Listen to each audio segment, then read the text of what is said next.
whereas aging happens to everyone and it's inevitable. So there's a debate in the community about whether it should even be viewed as a disease. It's quite fascinating, Vicky, what you mentioned is like, I like the aspect you mentioned about the organ-specific aging and how a weak organ can actually become the dominant driver of the systemic aging. Because that is Yes, something which at Longevity India is what we're trying to do is to improve the quality of data which you get from per individual, which is broadly Everybody has given you one get to. nagging point, and if you can fix that, right, which usually traditional medicine may or may not be able to address, right? Right. If you have an alternate approach to it by yes. looking at molecular data, the omics, and therapeutics. so on. So that's Sure. that's an area that I'm working on. Hi, this is Prashanth Prakash. Welcome to the Biopeak podcast, brought to you by Longevity India.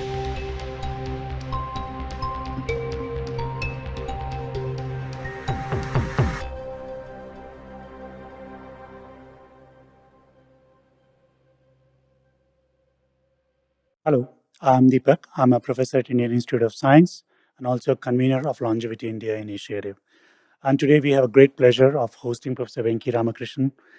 And don't think anybody needs an introduction to Professor Venki, but a quick short blurb about what he has done. He is actually an investigator at MRC LMB, Laboratory of Molecular Biology. He is a winner of Nobel Prize in 2009 on discovering the ribosome structure. And he is also the first Indian born scientist who's actually been the president of the Royal Society. Welcome, Professor Venki. Thank you. Venki, your most recent efforts are in writing this now bestseller, right? Why We Die. Very interesting book because it comes from a very neutral perspective. You know, you really are not a vested person in the aging field like many others. But was it your age that got you interested in aging, or what really got you into putting this effort into the book? Well, it was a combination of things. Firstly, my own field is really not that separate from the aging field because protein synthesis, which is what the ribosome does, and the control of protein synthesis are aspects of aging. They're related to many pathways in aging.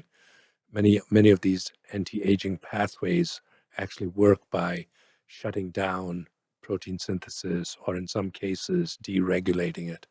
So I think I wasn't that far from the field, and at the same time, there's been a lot of advances in aging research, and part of it is driven by the fact that societies are getting older. Uh, in developed countries, it's now becoming a serious issue, and there's a real need to ensure healthy aging. And that's driven a lot of research. And then there's also, you might say, a spectrum of the research that is driven by people who just don't like the idea of aging. They think they almost view aging as a disease that needs to be cured. And many of them are, as you probably know, from California. Yeah, and also with a lot of money, right? And there's a lot of money, and there's a lot of it is driven by tech billionaires who are somehow, they're used to getting their way. They're used to very rapid turnover in their own industry, and they somehow think that complicated biology is going to be amenable to the same speed. It's a certain arrogance on their part. But so I felt it was useful for somebody without any vested interest in the field. I don't have an anti-aging company. I'm not selling a product. I'm not selling pills. I'm not selling services, and I'm not selling advice. I've written a book, and hopefully people will read the book. But other than that, I'm not making money out of the aging field, and so I can afford to take a very critical look at the field and try to distinguish between real advances and advances that are overly hyped, and then at the other extreme are things which really aren't science at all. They're some sort of pseudoscience. So there was that are being some hyped. element of you wanted to kind of you know uh, demystify some of the areas, and another dimension you wanted to, and Yes, also some of the myths. ever since we discovered aging and death, which was probably over 1 million years ago, maybe, certainly many centuries ago, um, we have always obsessed about this idea of aging without understanding Right. how it happens and what are the series of events that eventually lead to death. And that, I think, biology has done a lot to clarify in the last few decades. Interesting what you mentioned. I mean, they almost looks like you start with the null hypothesis and see where it goes from in terms of collecting the data and information. Yes, except it's not completely null. I mean, we know we age and we know we Yes. die, so it's really more about how, in that sense, rather than is it true or not. Although you could apply the true or not to specific aspects of it. Related to your book is fascinating read from a very interesting angle. It talks about evolutionary aspect across different species. So when we talk about various markers of aging, we really do not know whether they are the indicators of aging or they are drivers of aging. So that conundrum always seems to exist. But given there's so many markers out there, and what is your take on what makes aging in human very different from anybody else? I don't think it's fundamentally different from other animals. I think all animals age, have many common things. And in fact, many of the pathways I discuss in the book were discovered in many other species, including very simple organisms like yeast. Yeah. So aging is universal. And when you consider the different aspects of aging, aging ultimately, and maybe I'm being too reductionist, but I think ultimately it's a molecular problem. You have damage in your DNA. You lose control of your uh, metabolic pathways, your uh, metabolism, your protein synthesis, its control, um, various ways of getting rid of defective molecules like autophagy. So there are all these processes that begin at the molecular level and then go on to the cellular level and then to the tissue and organismal level. And each of those levels actually, there's crosstalk between those levels and the levels below them and above them. So it's not as if these different aspects of aging exist completely independently. They don't. And so that's one uh, way to look at the problem. But when you talked about evolution, of course, nothing in biology makes sense except in terms of evolution. That's what Dobzhansky, a very famous evolutionary biologist, said. And the point about evolution is evolution doesn't actually care about how long you live. It really cares primarily about fitness, which is the ability to pass on your genes. And so this has led to it's the manifestation in different animals in different ways, with the result that often very small animals, which are vulnerable to external factors for dying, like being eaten by a predator or dying of starvation or in a drought or a flood or something, uh, are, are more likely to die early. So there's no real advantage to keeping them uh, working for a very long time, which takes energy. Now there are so this is the majority view, and it's called the antagonistic pleiotropy view, which is a view that things that may be beneficial early in life to help you mature and reproduce may often uh, cause aging later in life. And but evolution doesn't select against it. It doesn't select for it, but it doesn't select against it. But it does select for the benefits early in life because you have to make it to maturity. And so that's the, I would say, the majority view. There is a minority view that there are some aspects to aging which are programmed. I would have to look at those papers more carefully. I think most people don't believe that or don't accept that view. But given that human beings have different ways of interacting with the exposome, what we get exposed to. We have different modes of communication, diet, lifestyle, social structure, and a lot of different, which is different from rest of the animals or organisms. Do you think those factors really are what is contributing to some Well, aspects of certainly, aging? yeah, definitely. I mean, I'll give you one very clear aspect. We have never, uh, this is not equally distributed in the world, of course, because there are lots of poor people. Yeah.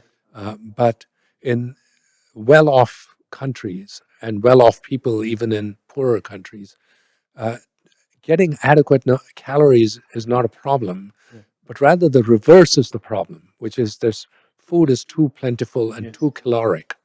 Very rich food, fried and fatty food, or fast and processed food. And this has led to dramatic increases in obesity.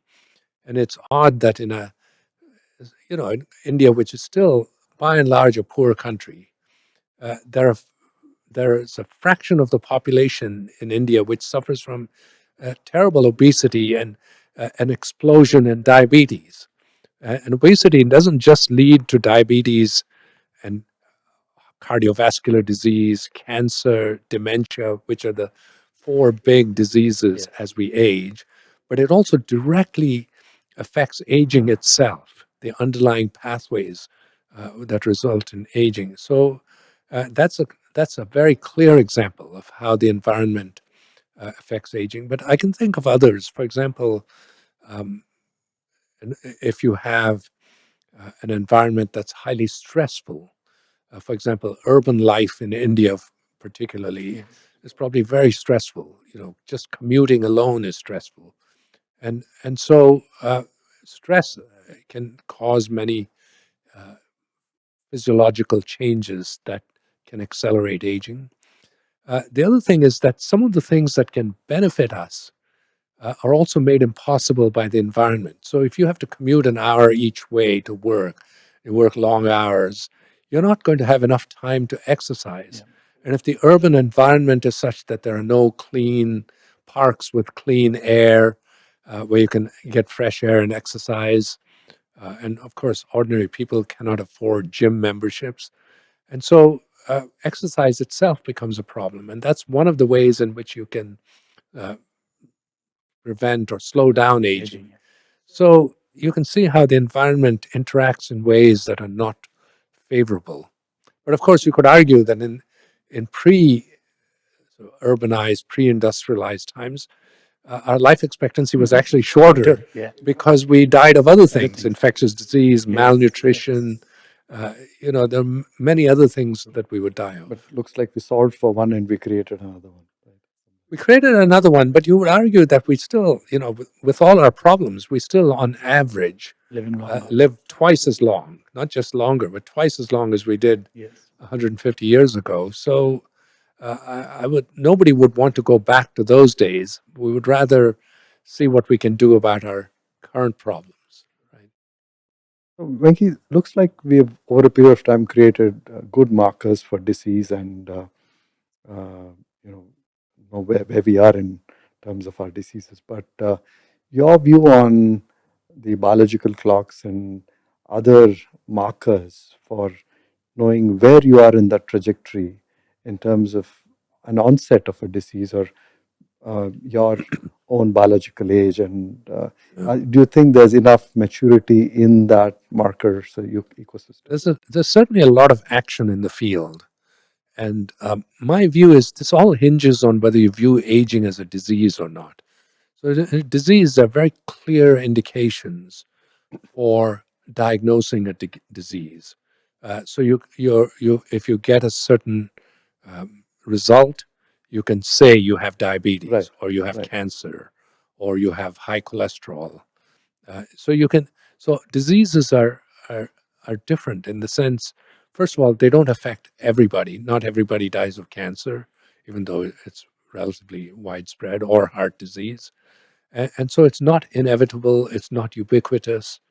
Whereas aging happens to everyone, and it's inevitable. So there's a debate in the community about whether it should even be viewed as a disease. Well, I think it shouldn't, but the people who think it is a disease would argue that all of the big diseases of old age, like heart disease, hypertension, diabetes, and dementia, these are all diseases in which the biggest risk factor is age. And so they think that age could be considered an underlying disease which manifests itself in these secondary diseases. So I think you could argue both ways, but the problem is there isn't a clear point where you say, yes, you're now old and now you're not old. Like, yes, you have cancer. No, you don't have cancer. That's a different question. And so, what are these markers telling us? Well, they're telling us something. They're telling us, what is your risk of mortality? Uh, because the older you are, the higher your risk of mortality. And so they're measuring something like that. So it's measuring a point on a continuum rather than a binary. It's a trajectory rather than a binary solution. And the other problem is that um, there's no such thing as biological age, because even inside a single individual, even by many of these markers, they can show that organs have aged at different rates. So what does it mean to assign a biological number to one person, saying, oh, your biological age is so much? It's almost as arbitrary in a way as your chronological age, because, maybe you have a very old liver, but your kidney is fine, or your brain isn't so old. And that is that there are different markers. One of the most popular markers is looking at the patterns of methylation of our DNA. And there are many clocks based on that. One of the most famous is named after a scientist named Horvath, called the Horvath clock. But there are other methylation clocks. And then there are clocks which are based on glycosylation of proteins. So our proteins get sugar and other complex carbohydrate groups added to them. And many of them are added as part of a functional requirement. They're part of our biology. But as we age, this glycosylation becomes more random and more inappropriate, if you like, and this leads to loss of function. And there's evidence that glycosylation of proteins of the immune system affect our immune response, and that's a big problem as we age. And so people will measure that, and each of them will claim that their method is a more accurate method, but they're actually measuring different aspects of aging. And then there are methods based on blood enzymes. So they will take your blood and they'll do a complete profile on it, and that profile changes with age. That's another marker of aging. My view is they're measuring different things, and what we need is some agreement on a panel of markers, and then we need to agree on what this means in terms of the individual. And that, my feeling is, these will be better used as a research tool, because if you're trying to look at anti-aging therapeutics or even interventions, broadly speaking, if you want to wait 20 or 30 years until a person ages and dies, that's not a very good way to develop therapeutics or even interventions. And so if you, on the other hand, can measure markers and then look at the rate at which the markers are changing, and if you see significant improvements in those rates, you can take that as a proxy for aging. And that's where I think the big value of these markers lie. I'm less enthusiastic about these people selling you kits for a few $100s to tell you your biological age. I mean, even if it's meaningful, which I also wonder about, what are you going to do with that number? You're not going to do anything. Maybe get depressed. Unless you knew the marker that you're going to change and modify, like you said, and change the trajectory. Yeah, but even if you know the markers, what good is it going to do an individual to say, oh, based on methylation, you're not 72, you're actually 80 years old? Well, you might get depressed for a few days. It's not particularly useful. It's quite fascinating. Like what you mentioned is like, I like the aspect you mentioned about the organ specific aging and how a weak organ can actually become the dominant driver of the systemic aging. Because that Yes. is something which at Longevity India is what we're trying to do is to improve the quality of data which you get from per individual by doing a large scale data analysis from per individual to see which organ clock. And as you said, can I make a panel of multiple markers which will actually tell me which is the trajectory you're taking rather than absolute values. Right, and tells you it gives you a more complex Yes. picture of the individual Yes. than just a number saying, "Oh, this is your biological age."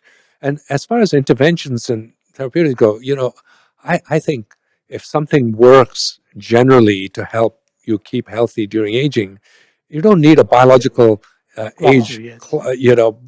result to do that. You should be doing that anyway, Yes. right? Yes. If you want to exercise, you should do that regardless of what your clock says. Absolutely fantastic. I think. Yeah. So if you look at, you spoke about therapeutics and interventions, and there's a spectrum of them, and there's different price points and regenerative medicine and everything, right?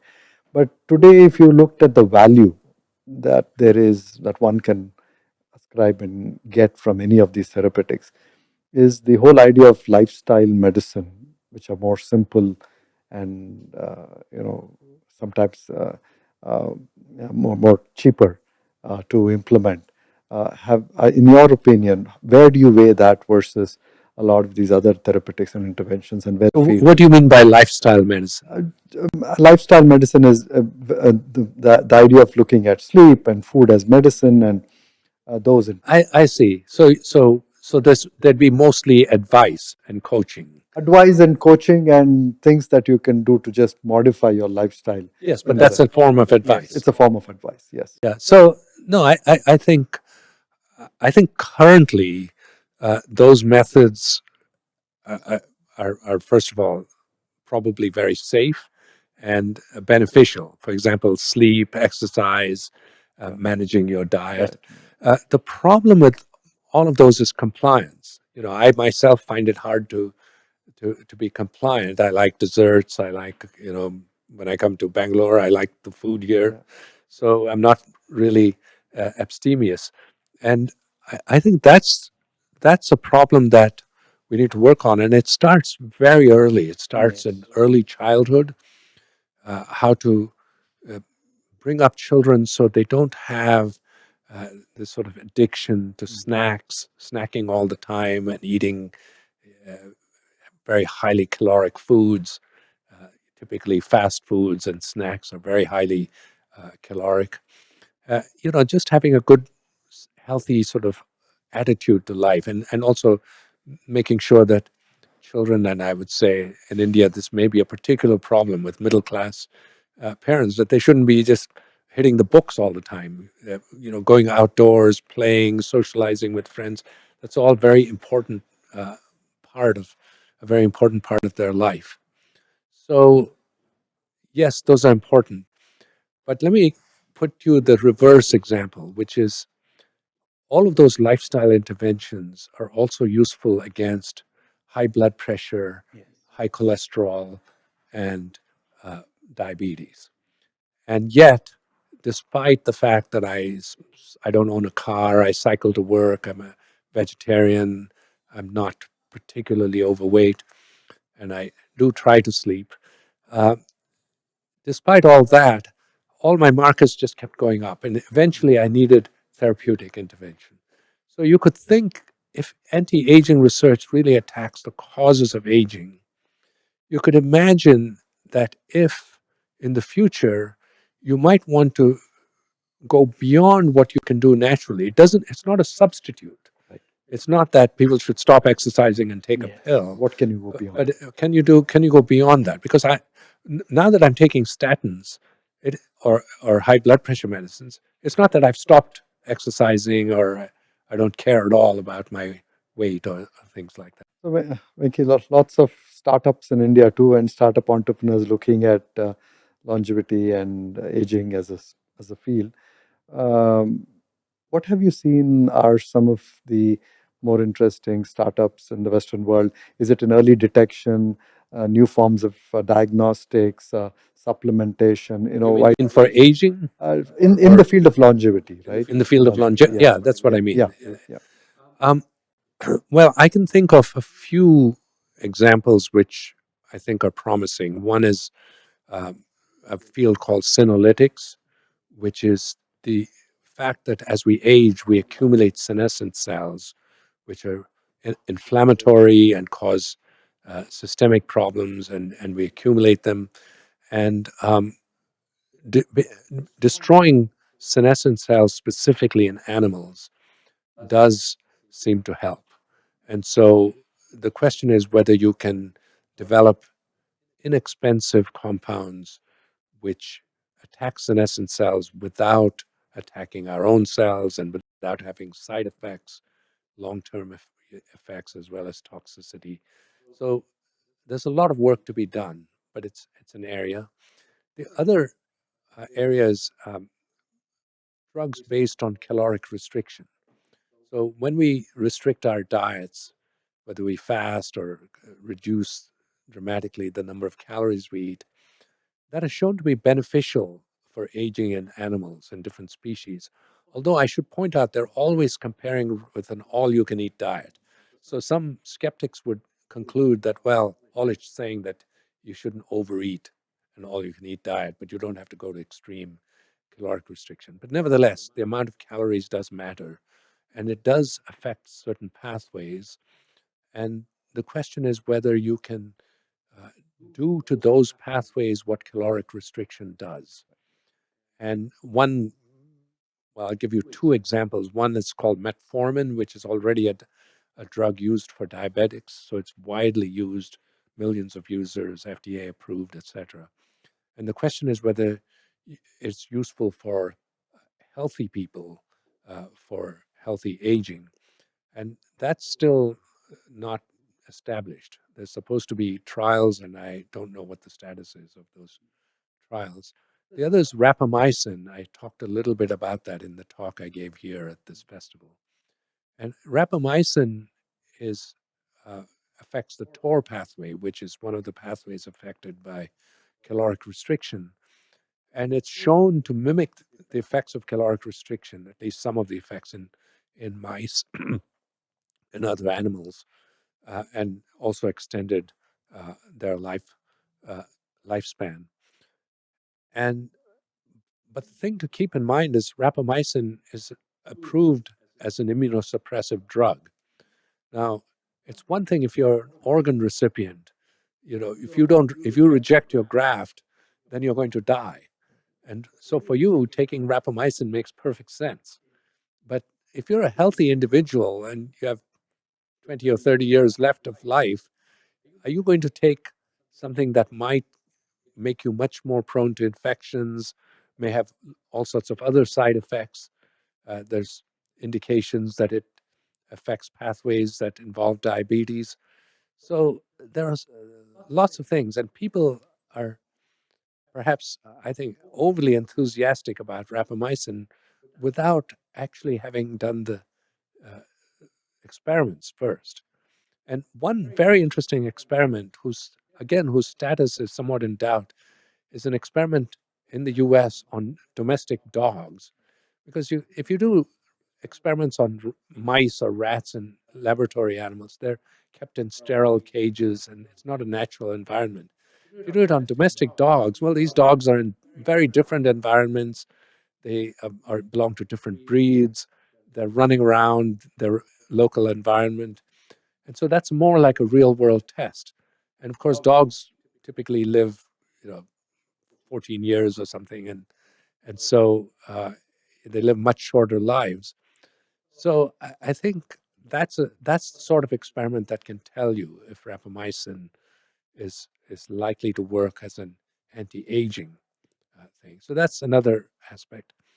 And a third aspect came from blood transfusion experiments, where in some somewhat bizarre experiments, you could connect an old rat to a young rat, and you found the old rat benefited from the blood of the young rat, and vice versa. The young rat suffered as a result of the old blood. And what they're finding are factors that are maybe different in old and young blood. That as we age, the factors in blood change, they have a different distribution.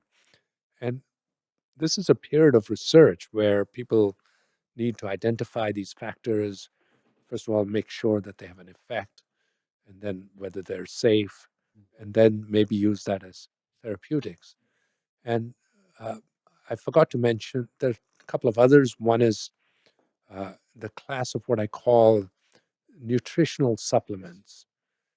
And the idea is that as we age, our ability to make certain important metabolites declines.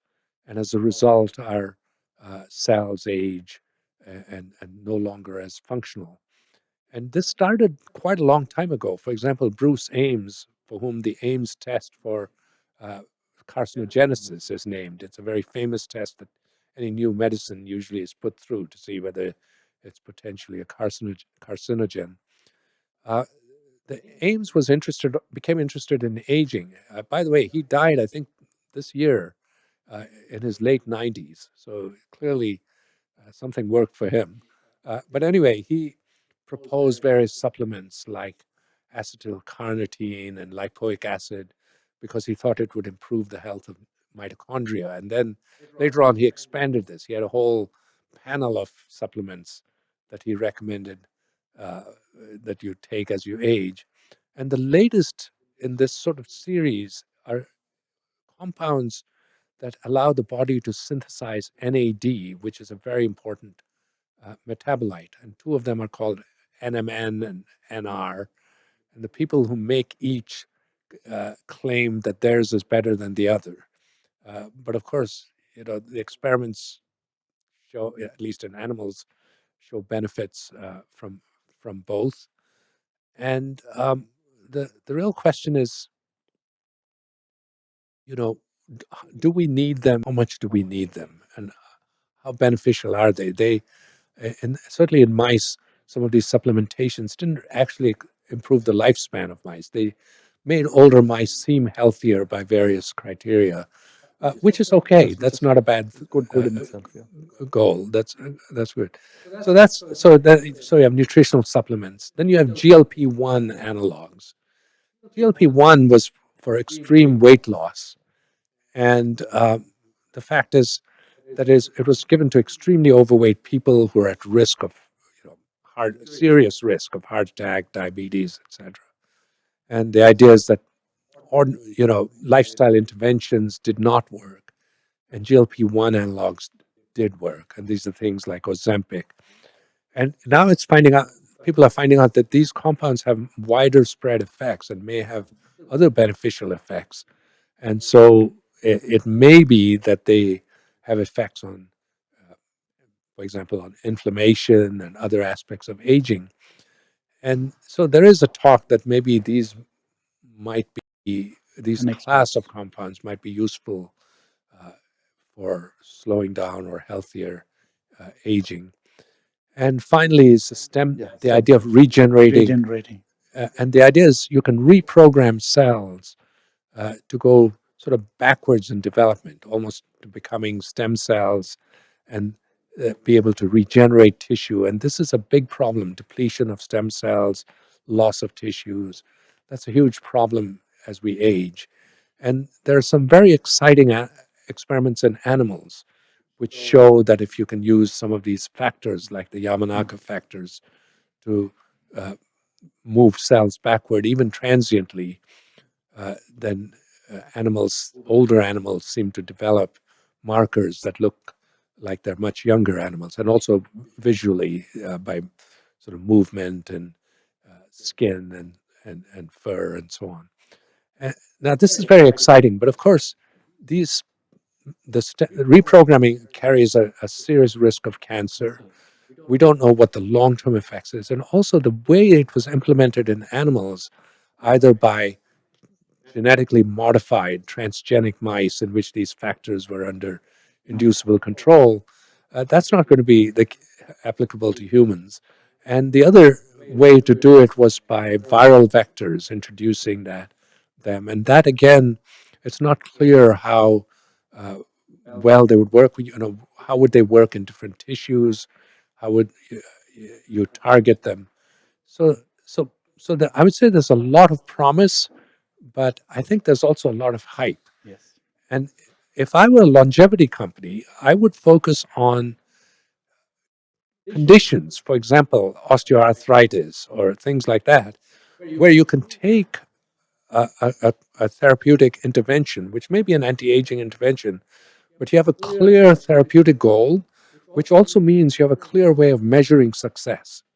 And that's very important. Unless you can measure success, how are you going to validate? It's an interesting point. Prashant's favorite thing is fix one nagging point which is Everybody bothering you has when you one get old. nagging point, and if you can fix that, right, which usually traditional medicine may or may not be able to address, right? Right. If you have an alternate approach to it by Yes. looking at molecular data, the omics, and so Therapeutics. on, so that's Sure.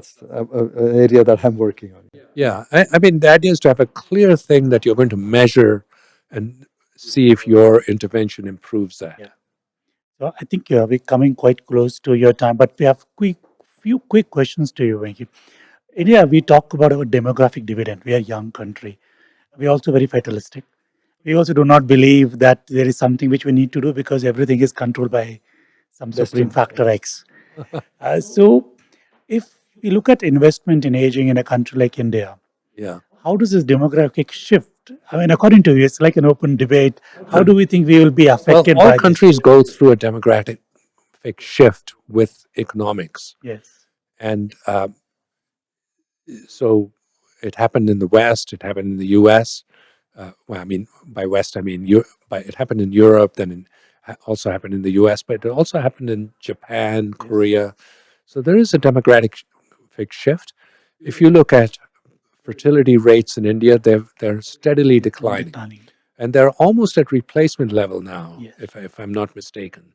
They're not as low as Europe or East Asia, where they're well below replacement level, which is another kind of risk Right. of demographic collapse.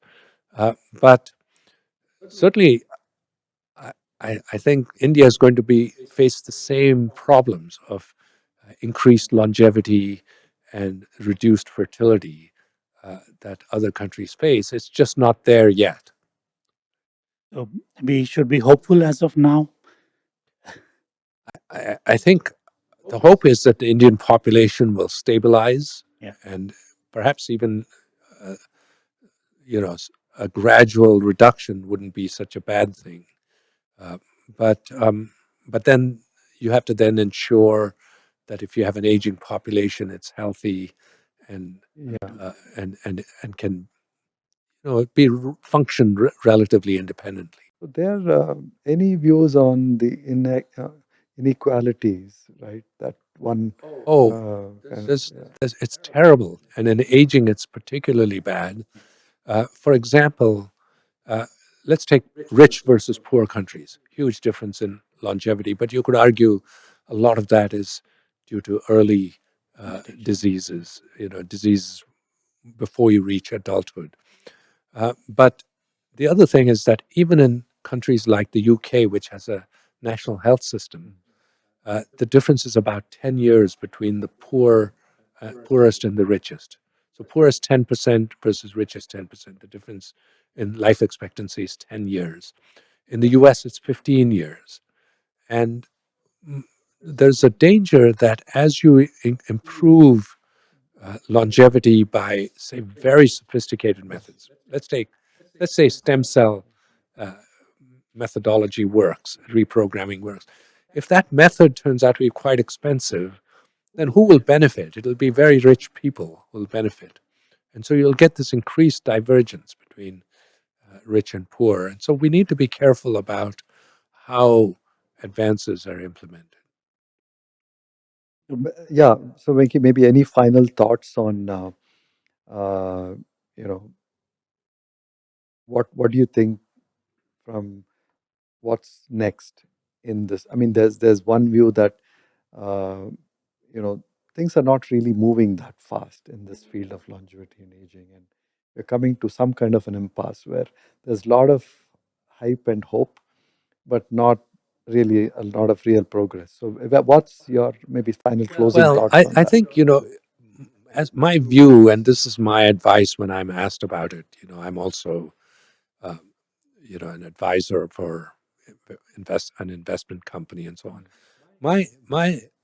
My view is that um, companies that are targeted towards specific diseases of aging. For example, I mentioned osteoarthritis, but you could think of other things, dementia, or you could even think of other classical diseases, diabetes or heart disease. But if you attack them through aging pathways with a very clear measurement goal, that's a way to make progress. Right. Okay, because you may not have cured aging generally, but you may have cured Totally agree. Yeah. helped osteoarthritis. So I think you can do it that way, and by attacking pathways of aging, you may be indirectly benefiting other diseases of aging as well. But at least you have a clear goal in mind. That so if you're talking from a, a purely biotech investment point of view, that would be Really your one way. But I think there is a lot of hype, and it reminds me of a lot of hype about AI. 30 or 40 years ago. Even from the days of Marvin Minsky, there was all this hype that computers were going to eventually take over, and then nothing happened. Nothing happened, and then completely different methods emerged, like these deep learning networks and so on. And then suddenly things started to happen. And that's been true even for other things. Even the internet initially was restricted to a very small group and then just suddenly took off when various tools became available. So I I think that may be the situation, that there'll be a lot of basic research that has to be done, but eventually uh, there might be some real breakthroughs. good. On that positive note, On a positive note, that there will be hope for democratizing the whole healthcare and I hope so, longevity. but I also think that if this doesn't just increase health span, but also dramatically starts increasing lifespan, we'll have a different problem Yes. uh, on our hands. And it's the same as these other technologies like AI. We think of them as, oh, they're going to solve this, that, and the other, but they're creating huge problems. And so we may be walking into another serious set of problems.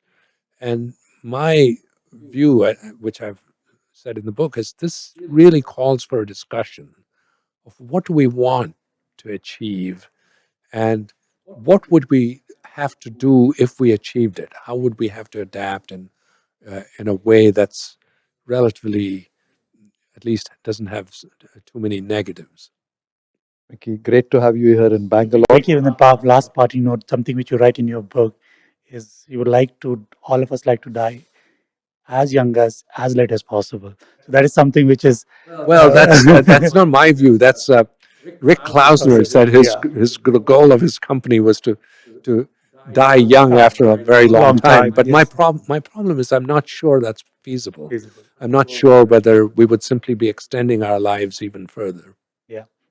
So thank you so much, Thank you Venki. so Thank you. It much. was a Thank you. pleasure Pleasure. to have you on this podcast. Thank you so much.